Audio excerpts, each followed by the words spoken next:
Hello and welcome to our third Graduate Mentor webinar. This is a 30-minute webinar and we're going to be covering personal branding. Let me give you a quick introduction before we introduce our wonderful speaker. So for those who don't know me, my name is Dan Hawes and I created Graduate Mentor in August 2020. Graduate Mentor is a free one-to-one mentoring platform with a mission to help the next generation of graduates reach their career potential with expert support from inspiring mentors. I'm also the co-founder of GRB, or Graduate Recruitment Bureau, and that's a recruitment consultancy for high-caliber university students, recent graduates, alumni, and recruiters. We have about 50 staff based in Brighton on the south coast, and we have about 2,000 clients, companies you'll definitely have heard of, like Amazon, IBM, Unilever, and Ocado. And we've actually managed to place over 8,000 graduates with full-time graduate and executive level jobs. So we haven't been around very long. We launched in August 2020, so I thought I'd share with you some of our milestones in a very short space of time in the last year. So we've actually got over 1,000 students and graduates who registered for the Graduate Mentor service, which is brilliant from a standing start.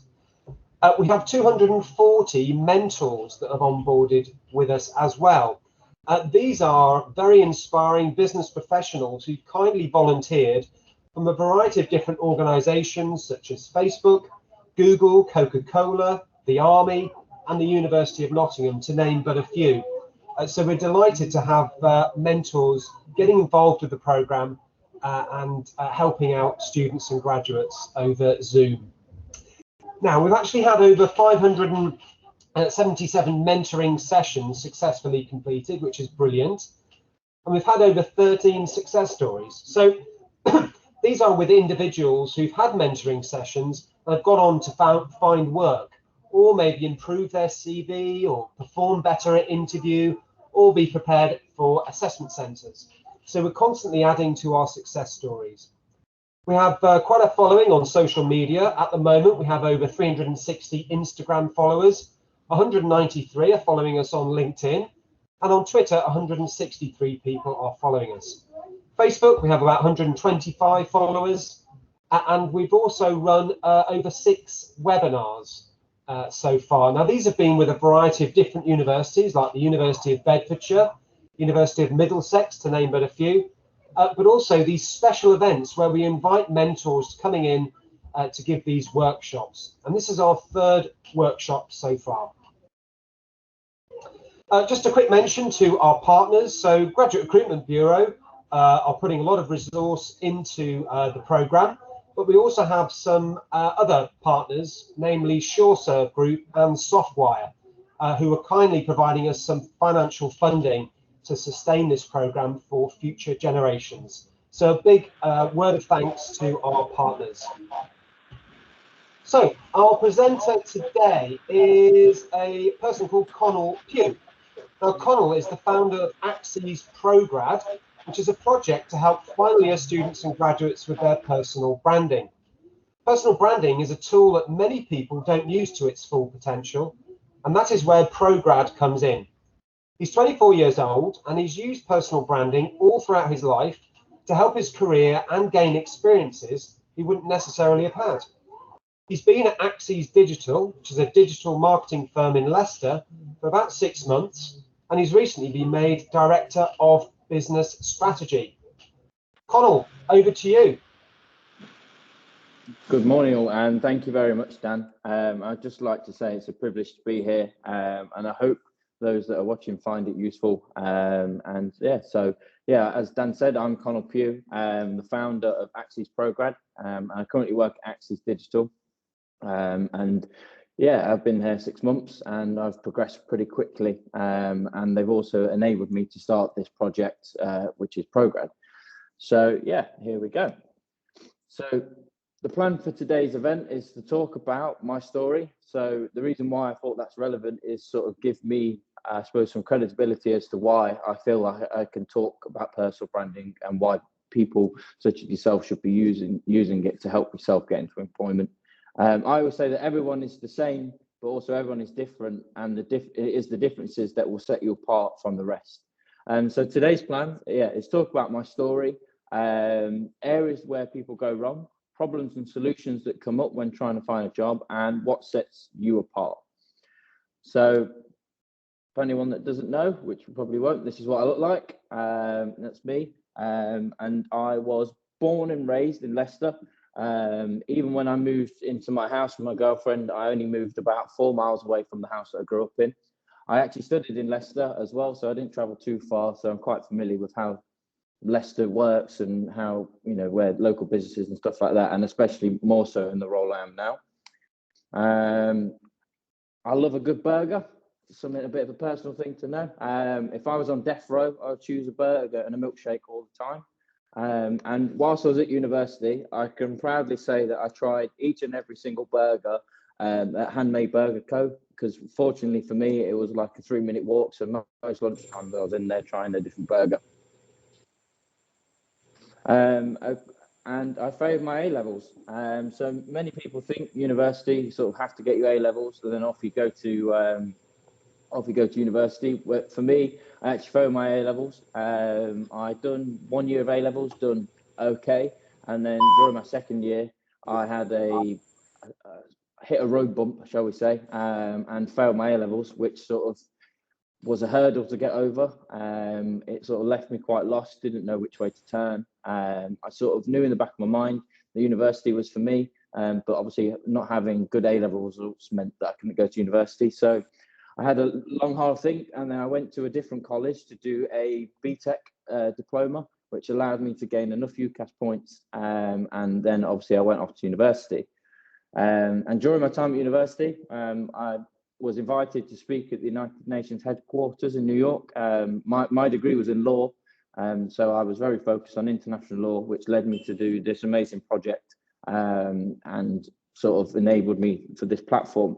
And really, these opportunities, this is where the personal branding comes on, came from putting myself out there, using what made me, and making that my unique selling point. So I sort of found that if I was networking well and presenting myself in a professional, mature manner for a university student, it was only ever going to pay dividends. And basically, that's what happened. So I got into circles with the Vice Chancellor and all the sort of executive people of the university, and obviously literally got my name around to the point where I think about 6 weeks into my first year at university, I sent the Vice Chancellor an email saying, I'd like to introduce myself, can I have a coffee with you? Great to get to know you, which is obviously quite a, I suppose, ballsy move, but he was more than happy to accommodate. And that was my first connection, and a great connection to have. And obviously the way that I spoke and the way I presented myself was obviously all through like professional sort of manner, which again comes into personal branding, which I'll go on to more. And then recently, Connall, can you share your slides, please? Yes, you should be able to see them. I'll just double check everyone can see them. I can't see them, so if you carry on, we can hear you fine. So yeah.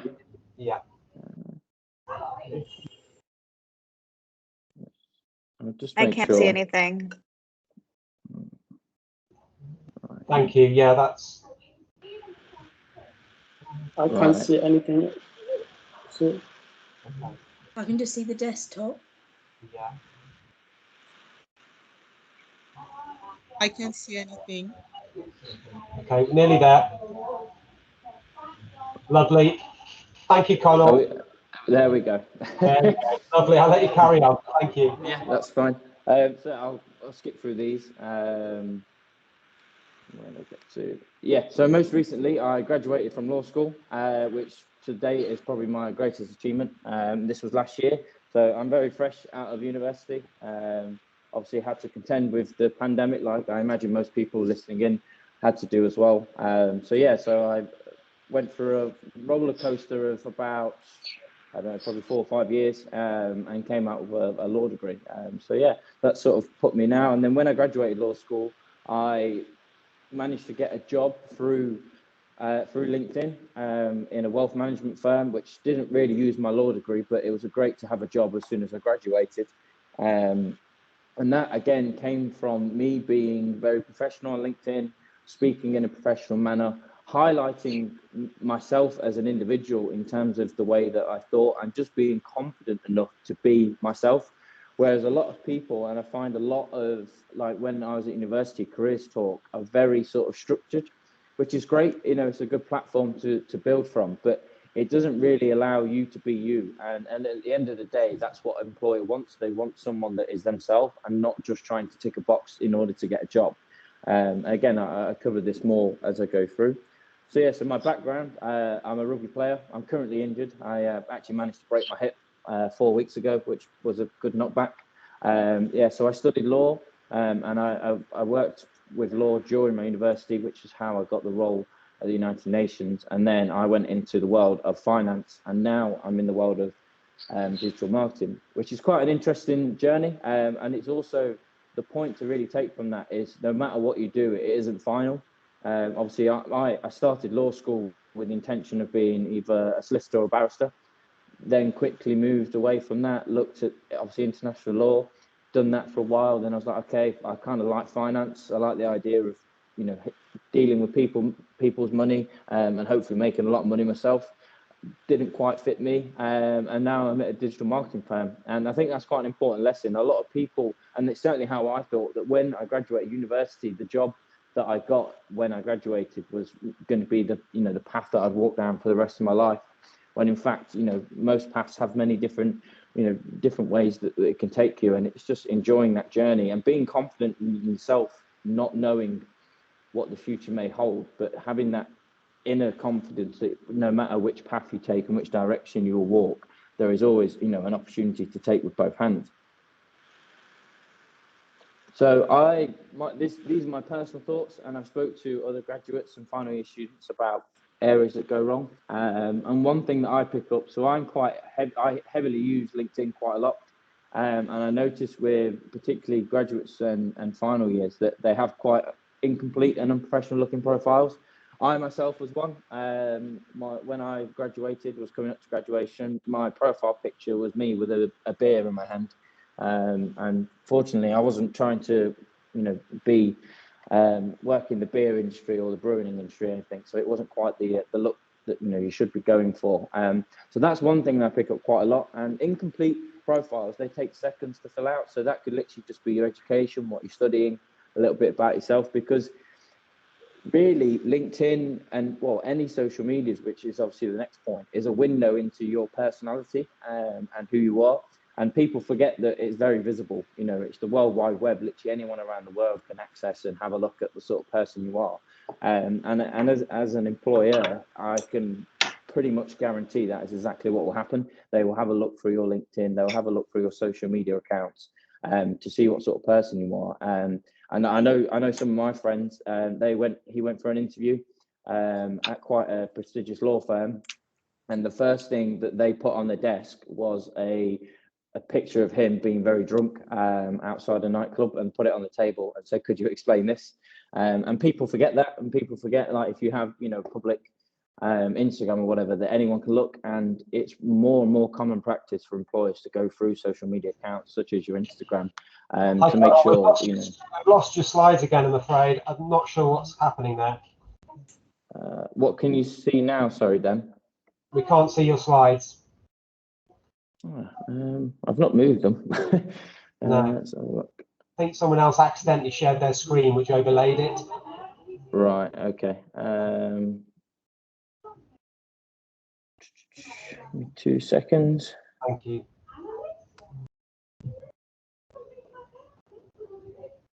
Right.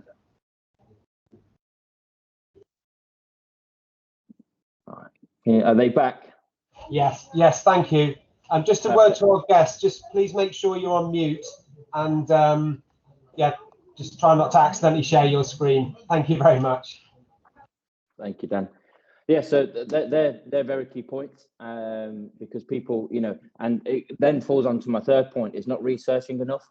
employers will do very extensive research on yourself, and it's sort of good etiquette to do it back. So you literally know everything about the business, because more often than not, it's a good sign that you're interested in the job as well as the business when you've done research, can, you know, pull up an interesting fact about the business or even what they're currently working on. And people quite often do that. And also it will help you when applying for jobs and looking for jobs, because quite often, you know, a title of job can be very misleading, whereas you apply for it and you think it could be this, you know, you could be, I don't know, networking all the time, when in fact you could be doing admin work. And it's important for you to do the research in the role, and it will also help you with applications. The more you know about something, because exactly like studying, and when it comes to exams, the more you do your research, you're studying, the easier the exam or the interview is. And it's just a simple, you know, it's a simple task that doesn't take that much time, but it's an important one. And then that again falls into poor approach. You know, if you attend an interview or just a normal video call with your potential employer and you don't know anything, it shows you're not interested. It shows you don't really care. And it's, you know, it's not going to give off the right impression that, you know, you're going to get a job at the end of it. And it's quite, more often than not, we've recently done a recruitment drive at our business, and more often than not, they would go, you know, we would ask a question about something that we've been working on that is public knowledge, it's across all of our social medias, and they'll go, oh, I'm not sure what you're on about. And straight away, you know that person's not massively invested in the company. And I know a lot of people can sit there and say, well, I'm not invested because I've not been offered a job yet. But it's sort of, you have to extend your hand before the employer does. And that's where a lot of people can go wrong, you know. And I think a lot of self-entitlement can come from having a degree. I was exactly the same. I thought that now I've got this piece of paper saying that I'm a law graduate, that the world was going to offer me all these jobs, when in fact, in reality, you have to offer yourself before, you know, the job will offer. And that all comes into poor approach. And then my final point, which is quite interesting, is applying for the wrong jobs. I applied for jobs in the council and the government, and for anyone that's done it, I don't envy you, because the applications are horrendously long. But I thought about this, like, how do you get around, I suppose, being bored of long applications? And for me, the answer was the job's not for you. Because if someone said to me, okay, there's a job going where you'd be paid £10 million a month, and you get to eat burgers every day, and that was the job, but the application was 25 pages long, you'd sit there and do that application without hesitation, because that job is perfect. Obviously, well, as far as I'm aware, there's not a job like that out there, because I'd be applying for it. But that's quite an instinctive thing to think, like when you're applying for a job and it's like you feel yourself getting irritated with it, which is normally an indication that you know, you're not that passionate about the job. And that's very loose advice, because sometimes you're naturally going to get frustrated when you're applying for 10 jobs and they're all 20 pages long. But it's a chance to use that sort of gut feeling, I suppose, as a filter for the actual sort of jobs that you want. Because, you know, as I say, if I go back to the burger job at £10 million a month, you know, you'd sit there and quite happily go through any application, because that job was right. It excites you, it's your passion. And I think that's a key thing to remember as when applying for jobs. So again, I spoke to a load of graduates in final years, and some of these are my own problems. So I will go through these. So these are problems that I found. Obviously, lack of confidence, not hearing back, not knowing what to do. These are all quite common problems, and I hope, well, I don't hope, but I imagine that most people listening in have come across at least one of these. And I'm hopefully going to offer some sort of a solution to them. So confidence. Confidence is a weird one. It's a tricky one, because at the end of the day, only you can be confident for yourself. You know, it's all well and good having your parents, you know, your partners or whoever saying, you know, you're going to do a great job. But in reality, it's yourself that's got to be confident. And for me, when I started university, I was one of those that sat at the back of the lecture room with my hood up, not wanting to talk to anyone, not wanting to put myself out there, because I just didn't have the confidence in myself. But I soon realized that I sort of had to take that leap of faith, and it's quite scary to sort of put my hand up in the lecture, put myself out there. And my first thing was the email to the Vice Chancellor. A bit of a cheat's way, because I could hide behind a screen until I actually had to go and meet him. But yeah, building your confidence by just taking small steps to do stuff you don't normally do is a great way to build confidence. And when you then walk into an interview or walk into meet someone, you'll naturally have that, I suppose, swagger about you, that you're confident in what you're doing and yourself. And it's a great thing to have, not just for employment purposes, but for mental health, for any walks of life. If you're looking for the love of your life, it's always great to be confident. And people see confidence before you even said anything, by the way that you walk into a room. So yeah, confidence, obviously a lot of people can lack it throughout university, but university is a good breeding ground to start building your confidence for when you enter the worldwide job market. And then the next problem that came up was not hearing back. Now this, I suppose the solution for this isn't that there isn't a solution. I'd love to be able to say, I can get everyone to email me back to say, unfortunately, not got the job. Yes, you got the job. Feedback. But it's simply understanding that it's part and parcel of applying for jobs. You simply have to take this on the chin, because I know I applied for a job, and it turns out they had something ridiculous like 5,000 applicants. And if you think about it, realistically, there's no way that even teams of 50 are going to sit there and email back and say, unfortunately, you've not got the job. It'd be nice, and some companies do, and that's great, and they're great companies for doing that. But in reality, I'd say 8 times out of 10, you probably, if you've not got the job, you may not hear back. And it's just understanding that's unfortunately just part of the process, and it's not to be taken that you've done something wrong or you're just not good enough. It's simply there's 5,000 applicants, you're not going to hear back because they're not going to spend the time.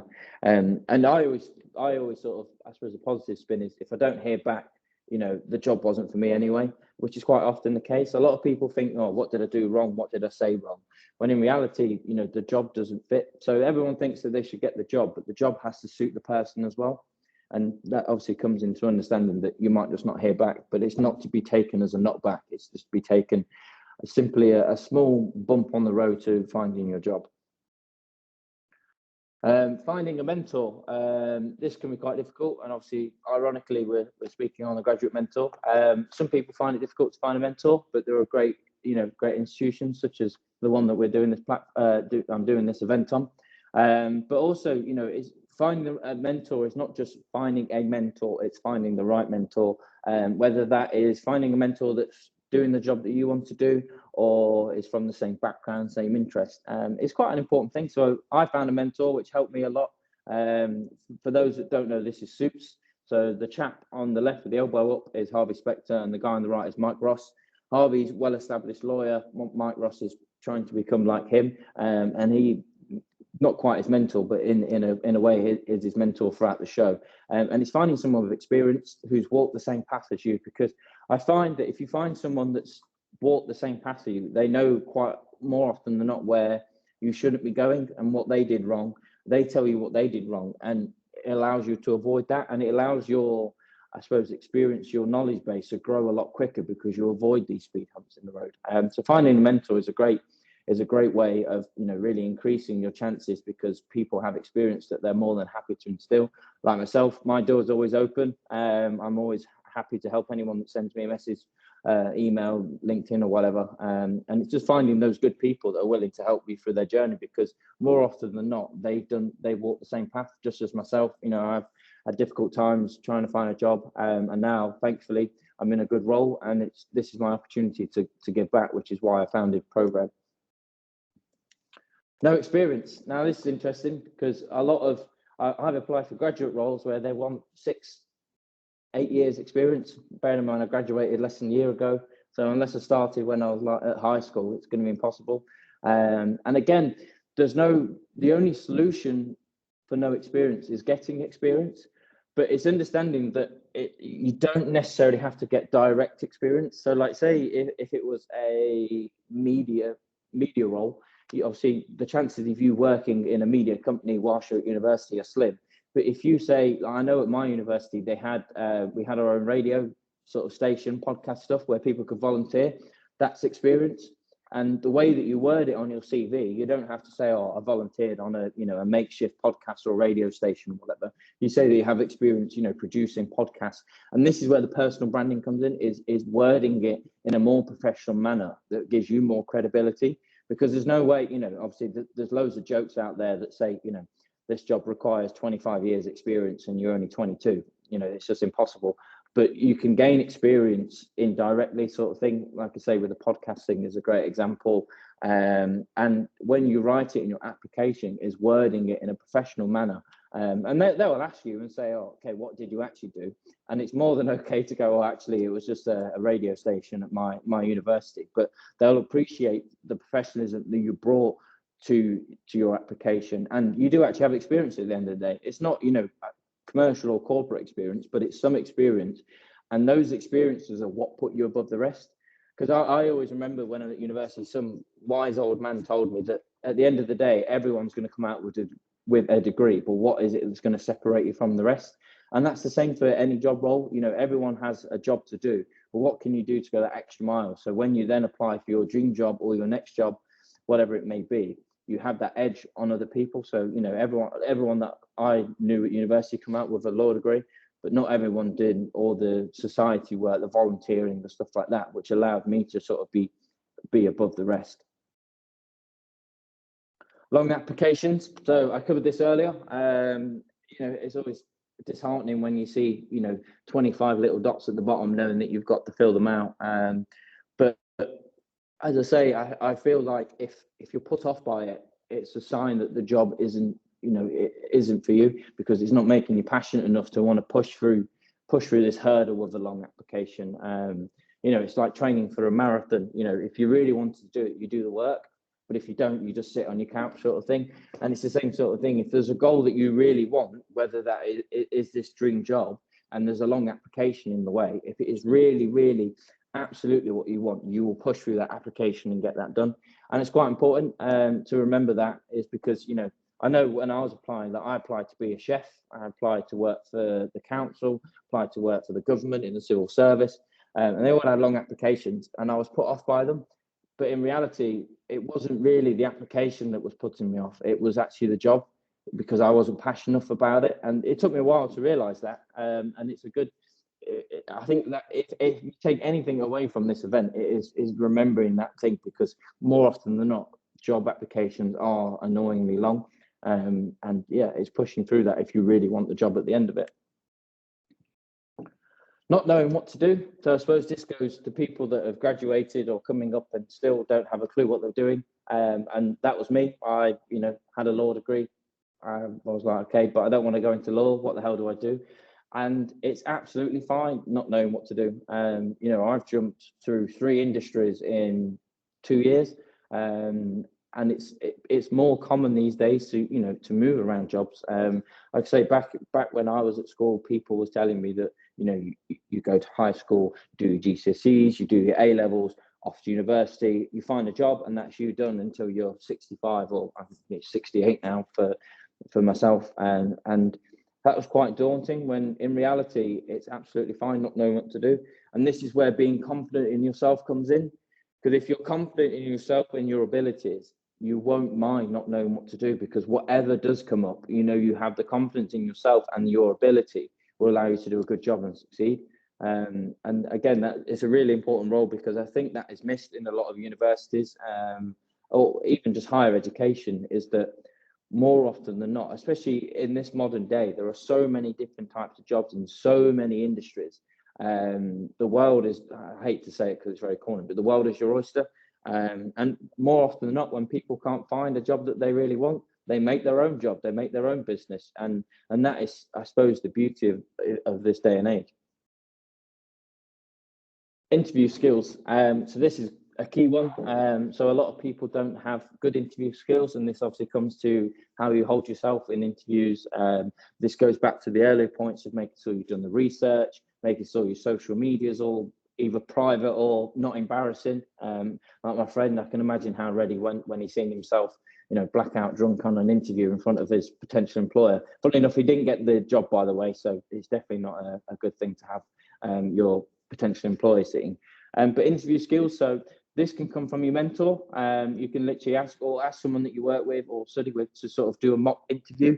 It sounds silly and it feels silly when you're first doing it, but the more you get used to being interviewed, so basically interrogated in reality, the more confident and comfortable you'll be in those settings. And the more comfortable you are, your confidence shines through, that then yourself shines through, and then the employer that's sat in front of you think, oh, actually, this guy, this person is actually, really comfortable in this position, and it really helps with your employability, having good interview skills, being confident and being cool, calm and collective in an interview. I'd still get nervous now, but I'm a hell of a lot better than I used to be, and that came through practice. It's like anything, your top sports stars, they're the top sports stars in the world because they practice, and it's the same for anything, and obviously the same for interview skills.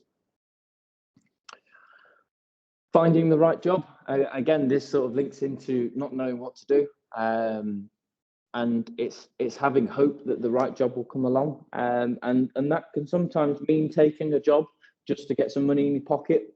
I always say the best time to look for a job is whilst you're in a job as well, because there's less pressure. Because in reality, you feel pressure to find a job because normally it's financial pressure as well. Rent, bills, whatever. Even if it's just you need money for new clothes, it's a pressure that comes from not having a job. So like I say, I took a job straight away out of university. I knew it wasn't what I wanted to do, but I gained good experience from it. I gained good connections, and it allowed, with the lack of pressure on my shoulders to find a job, it allowed me to find a really good job, the job that I'm in now. And there's a method of finding the right job. It's obviously looking at yourself. What do you enjoy? What do you what are you passionate about? And as I previously said, that there are that many different jobs in that many sectors, and if you can't find one, there's always I always encourage people to follow their passions, not necessarily the stereotypical job path that people take. And it's again, it links back to confidence as well, being confident in that the right job will come along, or that you will create your own job for yourself. And it's an important thing to remember on the journey to finding a job. So yeah, this is sort of wrapping things up. Is what sets you apart, and obviously you can notice that the you bit's highlighted, and that's a mirror, and it's yourself. You might think that everyone says that, but there's a reason. You is what makes you different, and a lot of people sometimes forget that. They try and be X, Y, and Z for whatever reasons. Like when I was working in a law firm, I was trying to be very corporate-y, very serious, very sort of not smiling at anyone because that's what I thought it was, but that wasn't me. And in reality, it wasn't good for my my soul, if you will, my mental health. I felt very dragged down by it because I was trying to be something that I'm not. And that's why I encourage everyone to be themselves. And there are societal pressures that can prohibit you for that, but I believe if you push through and have the confidence to push through, it will help you in your path to finding your dream job. So I'm naturally quite a, I suppose, nerdy guy, and in this interview for the job that I have now, I got carried away reeling pointless facts at them, but they could quite see that was my personality, and that's what sort of made me happy, if you will. And because if you pretend to be something you're not and get the job, you've then got to pretend to be that person for the duration that you're there, and it can make life miserable. And that's exactly what it was like for me in law firm. So I encourage and strongly encourage everyone to be themselves, and whatever that may be. You could be into Formula One, you could be into baking. Allow that passion to shine through, because it makes you a really authentic person. When in this day and age, that's quite a rare thing. So yeah, that's a life lesson, well as an employability lesson. Be yourself. So the takeaways for today is professionalism. Always be professional across digital and physical life, and that obviously then leads into interview skills and stuff like that. Don't be sort of be too pally, I suppose. Because at the end of the day, work is a professional environment. No matter what sort of job you do, there's always has to be some form of professionalism. Trust your gut feeling, and this comes with backing yourself. This comes with knowing that the right job will come along. It's just a matter of time. Be prepared. Be prepared for anything, whether that's the interview, whether that's for losing a job. I used to work at my university, and when COVID hit, I lost my job. And I was like, great, what the hell am I going to do now? But looking back, if I was more prepared for that, whether that be savings, whether that be always looking for opportunities that come up, yeah, be prepared. I sound like a Boy Scout saying that, but yeah, always be prepared. And lastly, transparency and honesty, and that's with yourself and the employer. And this goes back to the previous slide of being yourself, and being transparent with yourself. You know, like when people say, oh, what's your biggest weakness? And some people would say, oh, my weakness is, I don't know, I don't have any weaknesses. You know, it's a load of rubbish. You know, everyone has a weakness, and the more honest and transparent you are with that is a great asset to have, because again, in this day and age, I'm not gonna say everyone, but a lot of people are false, they're not authentic with themselves, whereas that is an easy way to set yourself apart from others, is by being honest and transparent.